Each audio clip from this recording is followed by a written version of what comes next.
Oke, standby, kamera ready, sound ready, 3, 2, 1. 180.000 hektar ini bukan ruang kosong. Sebagian besar wilayahnya telah dikuasai oleh sejumlah perusahaan pemegang konsesi lahan. PT Arsari Tirta Pradana, perusahaan milik Hashim Joyo Hadikusumo yang juga adik Menteri Pertahanan Prabowo Subianto, jadi pemain penting memasok air minum IKN. Mereka akan membangun bendungan di dalam area konsesi HGU milik PT ITCI Kartika Utama. Perusahaan kayu ini juga dimiliki Hashim. Di kawasan IKN, sebagian besar lahan di IKN telah dikuasai oleh izin-izin korporasi pada sektor kehutanan, pertanian, ataupun pertambangan. Ini adalah izin pertambangan di dalam area IKN. Jumlahnya mencapai 144 izin konsesi tambang. Beberapa wilayah konsesi ini tumpang tindih dengan 2 konsesi kehutanan berstatus IUP HHKHA milik Hashim Joyo Hadikusumo lewat PT KPK Utama yang menguasai area barat IKN. Dari peta yang tumpang tindih ini membuat kita bertanya, bagaimana skema untuk pembebasan lahan-lahan yang telah dikuasai oleh korporasi tersebut? Alhasil, wacana tukar guling izin pun mencuat.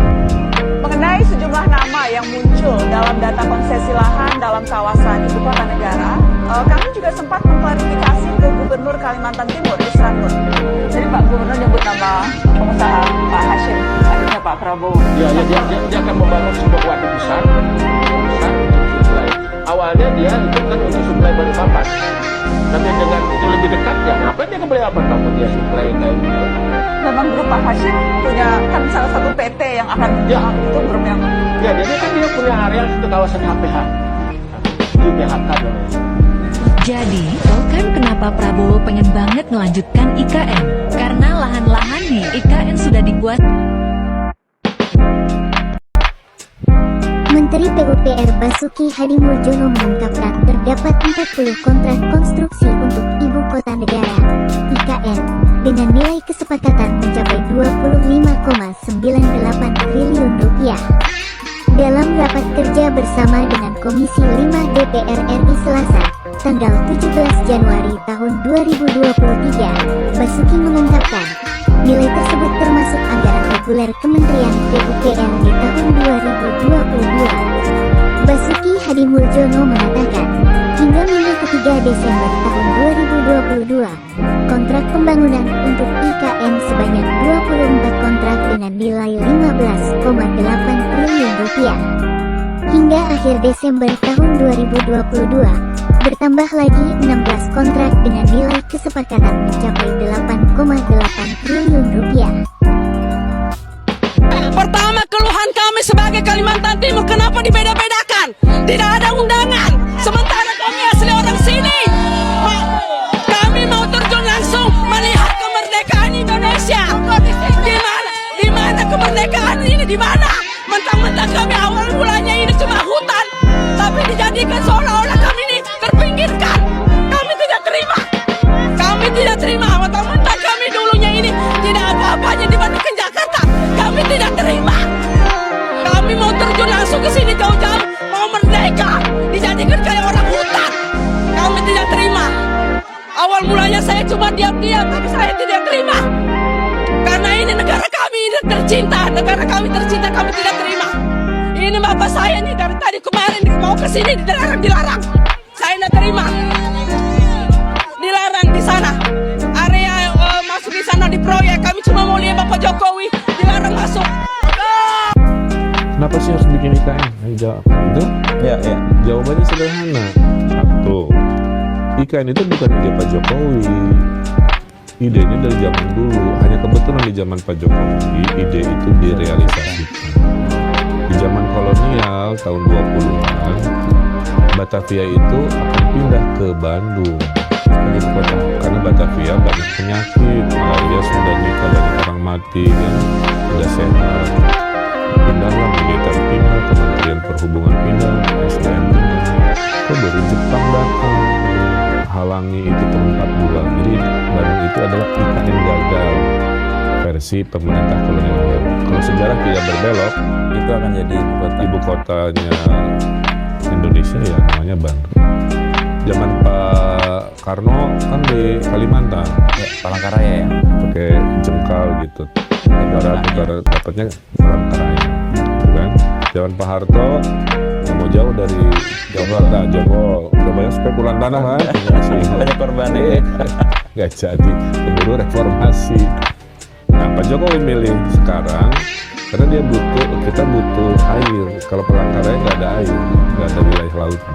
Nah, sehingga lengkap lah posisinya masih di Kalimantan, yang radiusnya 3-4 jam ke kiri ke arah Aceh, 3-4 jam ke Papua. Mungkin kan bandara mau dibangun. Jokowi juga bilang kita akan coba yuk naik pesawat darat di situ. Ya, dari IKN ke paling ujung timur berapa jam, kita tes dari IKN ke ujung barat. Harusnya menurut teori semuanya sama untuk menandakan positioning di situ. Alasan kedua, pemerataan itu betul. Sumatera plus Jawa itu mendominasi 80% ekonomi Indonesia.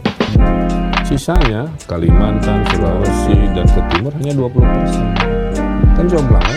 Nah, dengan adanya IKN apa yang terjadi? Jadi orang pindah. Orang-orang pintar dari Jakarta, dari mana akan ke IKN jadi warga IKN kan? Pembangunannya butuh pasir dari Sulawesi, suplai makanan dari Sulawesi Tengah kemarin sudah deal. Apa artinya? Kan ekonomi Sulawesi Tengah dan Tenggara naik karena suplai sayur-sayur. Terus pasirnya, betonnya apa, maka sebulan yang tadi hanya 20% akan menyeimbangkan dan Jawa sentris. Tapi karena keputusannya politik, maka digorenglah menjadi isu politik kan. Golongan yang tidak suka terus menyuarakan ketidaksetujuannya, walaupun pernah ikutan tumpang misalnya. Golongan yang setuju termasuk saya ya harus melanjutkan keputusan sejarah ini. Karena ini bukan keputusan eksekutif, keputusan bersama antara eksekutif legislatif. Kalau semua keputusan harus dievaluasi yang akan pernah beres. Karena demokrasinya kan bukan absolut, demokrasinya adalah suara terbanyak. Itu sistem yang kita Ya waktu IKN kan nggak semua partai setuju kan, tapi kan mayoritas setuju. Ya sudah ikutin. Halo, Assalamualaikum warahmatullahi wabarakatuh. Perkenalkan nama saya Raden Muhammad Satrio Ilham Wicaksono. Saya dari Prodi Ilmu Hukum dari kelompok 13. Saya akan menjelaskan tentang korupsi di IKN. Dari video sebelumnya, Anda akan melihat betapa banyaknya pro dan kontra antara pejabat negeri atau para TPRI yang maraknya negara dan korupsi di negara Indonesia. Pertama, semua pengamat politik dari Universitas Al-Azhar Indonesia, Ujang Komarudin mengatakan proyek Ibu Kota Nusantara IKN yang menjadi prioritas pembangunan pemerintahan Presiden Joko Widodo atau Jokowi punya potensi banyak bancakan korupsi. Ia menilai ini perlu dikawal secara ketat. Jadi banyak pejabat dari pengamat politik dari Universitas Al-Azhar mengusulkan bahwa kasus ini akan dikawal secara ketat di bawah naungan MPR. Dan selanjutnya, semua hal di Republik ini yang namanya proyek punya potensi, siapapun punya potensi untuk korupsi. Oleh karena itu diawasi dengan ketat oleh seluruh komponen bangsa, kata Ujang yang juga Direktur Eksekutif Indonesia Political Review. Harus dipantau atau bukti juga terkait dengan IKN itu. Kalau ada korupsi pasti diperkarakan oleh lawan atau musuh Jokowi. IKN, proyek mercusuar era Jokowi dikritik oleh sejumlah pihak seperti ekonomi hingga calon presiden dan koalisi perubahan Anies Baswedan. Pemerintah berisi keras pembangunan ini perlu dilanjutkan setelah dibuatkan undang-undang review Undang-Undang Nomor 3 Tahun 2022 tentang Ibu Kota Negara baru saja ditetapkan pada 31 Oktober 2023 menjadi Undang-Undang Nomor 21 2023. Melalui penanganan permasalahan HAM, dampak pembangunan Ibu Kota Nusantara, pemantauan konflik agraria, sosialisasi, fungsi mediasi, dan membuka posko pengaduan di wilayah otorita IKN dan kawasan penyangga sekitarnya.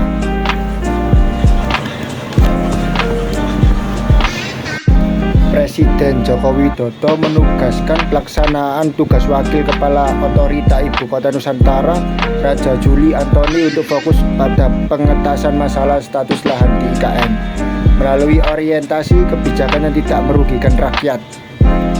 Pernyataan ini disampaikan Raja Juli Antoni di Kompleks Istana Kepresidenan Jakarta. Terutama terkait badan tanah, tadi arahannya pokoknya orientasi untuk rakyat jadi tidak merugikan.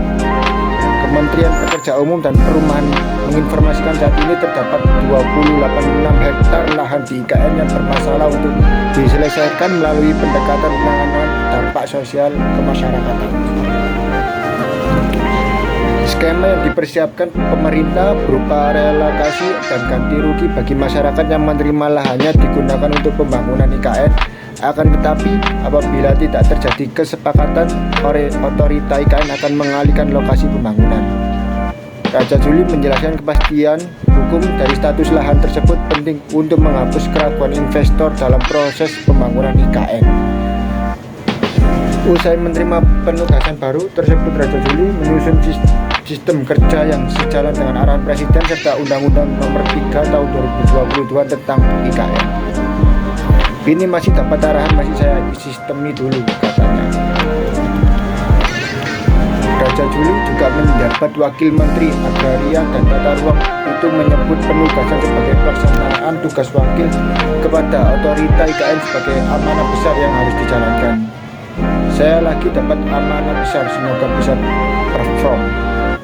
Pelaksanaan tugas Kepala Otorita IKN Basuki Hadi Muljono menawarkan skema jual beli hingga penyewaan bagi lahan milik warga di lokasi pembangunan IKN. Kebijakan itu ditempuh untuk menambah minat kalangan investor.